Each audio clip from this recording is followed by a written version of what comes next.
In all likelihood, the BLM would implement a closure order to prevent camping in the southern Black Rock Playa during the normal event times around Labor Day.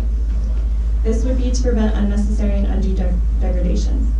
Traffic restrictions would also need to be in place.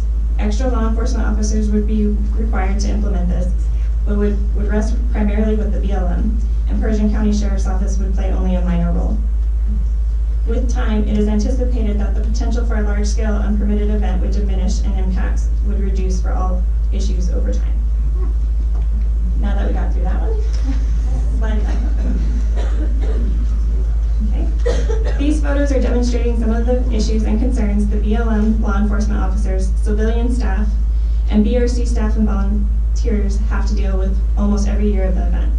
These issues concern fuel storage, gray and black water leaks that are unintentional and intentional, diesel spills, human waste, abandoned trash, traffic, dust storms, and many more.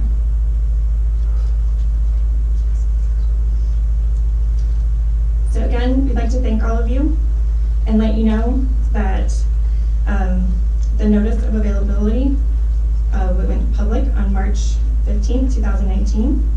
The authorized officer does not have a preferred alternative at this time. The Black Rock Field Office would like to receive open and forthright comments from the public and cooperators on what should be the preferred alternative. All proposed mitigations for potential adverse significant impacts are situated inside the closure order area, so the map. The cooperators have helped draft the proposed mitigations for all alternatives. Impacts and potential mitigations will be discussed with the proponent once the draft EIS is released. We want to complete an abbreviated final EIS that will comply with the 150-page limit and will be completed in the 1-year time frame. Our goal is to issue the record of decision or the ROD by mid-July in time for the 2019 event. And with that, I'm done.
Hello. Hi, everybody.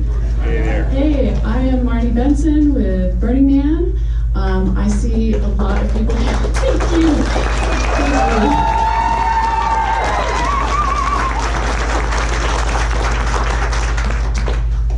Thank you. I really appreciate that. I see a lot of people here, and I'm thrilled. I'm wondering if there are any seats left that we could invite people from the back to come sit down. Raise your hand if you've got a seat next to you that might have an opening. We've got a few seats if you guys in the back want to try to squeeze in. I know it's a tight fit, and there's even a little bit more room here up front if you're not shy about sitting on the carpet. So hopefully you can squeeze in. I want to thank BMPSI for putting this all together. I want to thank BLM, and I mostly want to thank all of you for coming tonight and for sharing your thoughts about Burning Man with us.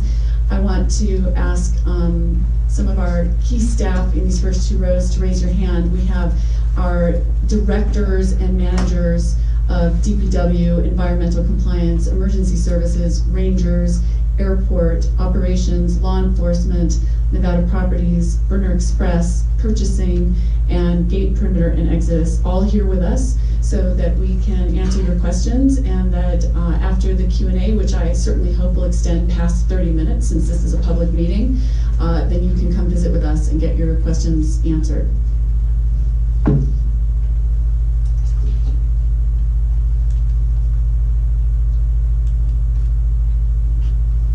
I am going to talk tonight about 3 areas: Burning Man's commitment to environmental protection and stewardship of public lands, our commitment to public health and safety.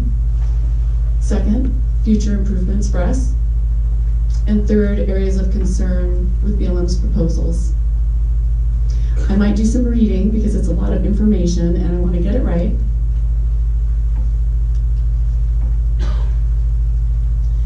Burning Man's commitment to environmental protection and stewardship of public lands stretches back 30 years. This list scratches the surface. These are our operations that have evolved over time, that we commit each year in planning and implementation on site. That includes environmental compliance, leave no trace and playa restoration, public communication and education, our Leave Nevada Beautiful campaign, our road layout, driving restrictions, dust abatement, and traffic management. But wait, there's more. Our playa surface burn impact protection, mitigating oil and fuel risks, sanitation, our responsiveness to evolving and addressing issues, things that we've seen evolve over time as the event has grown. Things like fuel storage, oil drips, and burn scars have all come up in the past as new trends that we have successfully addressed. And of course, activating the community, understanding from the community what they want to engage in, how they can best bring solutions. Each one of these commitments could be an hour-long presentation. I wish we had that much time, but we don't. But the draft EIS doesn't describe these operations, and the draft EIS doesn't do justice to our track record.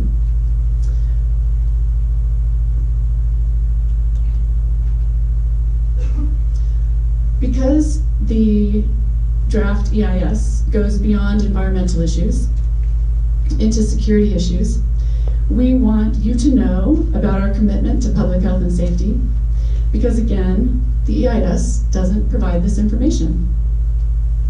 These are just a top line list of all the ways that we do our best to ensure public health and safety at the Burning Man event. Through gate security, perimeter security, airport security, exodus security, our Black Rock Rangers, population tracking, our safety department, art planning, vehicle inspections, medical, law enforcement, fire, hazmat, high-angle rescue, crisis intervention, and sexual assault response. I want to pause on medical just to give you one sample of what we do each year. We provide an on-site, fully licensed, by the state of Nevada, 24-hour hospital, 6 first aid stations. We have a fixed wing aircraft to take people directly to area hospitals if they are injured or sick. We have 8 ambulances on site with the fastest response time of any event or city or town that we're aware of. We have fully licensed doctors, nurses, EMTs, and paramedics in our ESD department. We have more. All participants and staff and even government employees can take advantage of the services that we offer. We're very proud of our operations all around, but I just wanted to pause and let you know, in case you're not aware, of all the work that we do, just even in this one field.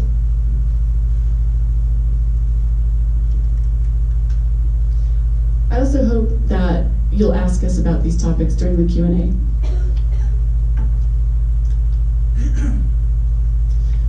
Burning Man is the largest Leave No Trace event in the world.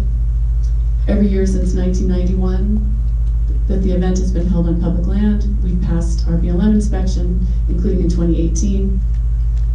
I'm going to spend some time talking about environmental compliance, playa restoration, and highway cleanup because the draft EIS doesn't provide this key information to you.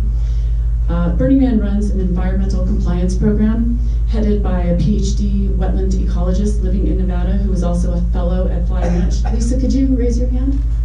She's here for you to ask any questions about her program, which I think is extremely important given the presentation by BLM just a few minutes ago. Her team works pre-event and during the event, and for several days after the event, to locate issues and potential issues, help people understand why the issues are problematic and that we're in a national conservation area, and ensures that the issues are addressed. Her team covers hundreds of miles, and she wrote me a little note, 844 miles to be exact, within Black Rock City to adjudicate every problem that they find with the ready cooperation of our participants who are generally eager to learn and to participate to our culture.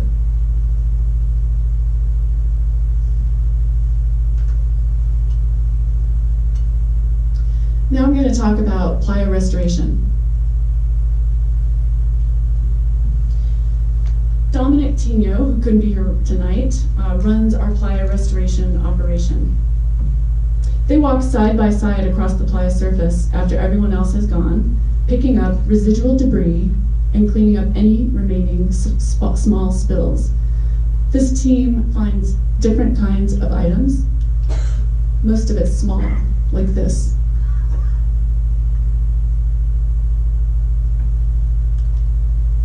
There's a DA and his team at work.